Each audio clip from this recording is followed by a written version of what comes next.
વાવ થરાદના સરહદી વિસ્તારમાં વધુ એક લોહિયાળ અકસ્માતની ઘટના સામે આવી છે।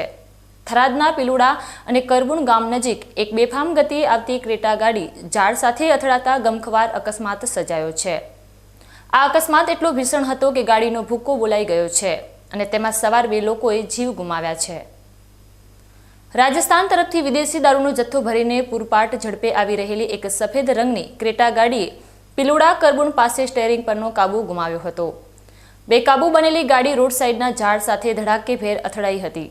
અકસ્માતની તીવ્રતા એટલી વધારે હતી કે ગાડીનો આગળનો ભાગ અને એન્જિન કપાઈને અલગ થઈ ગયા હોય તેવી સ્થિતિ સ્થળ ઉપર હતી।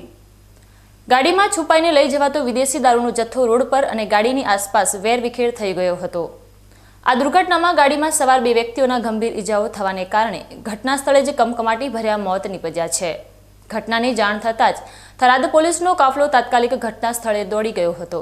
પોલીસે બંને મૃતદેહોને પીએમ અર્થે ખસેડવાની તજવીજ હાથ ધરી છે અને ગાડીમાં રહેલા દારૂના જથ્થા અંગે કાયદેસરની કાર્યવાહી શરૂ કરી છે। અકસ્માતને પગલે હાઈવે પર લોકોના ટોળે ટોળા જામ્યા હતા, જેના કારણે થોડા સમય માટે ટ્રાફિક પણ પ્રભાવિત થયો હતો।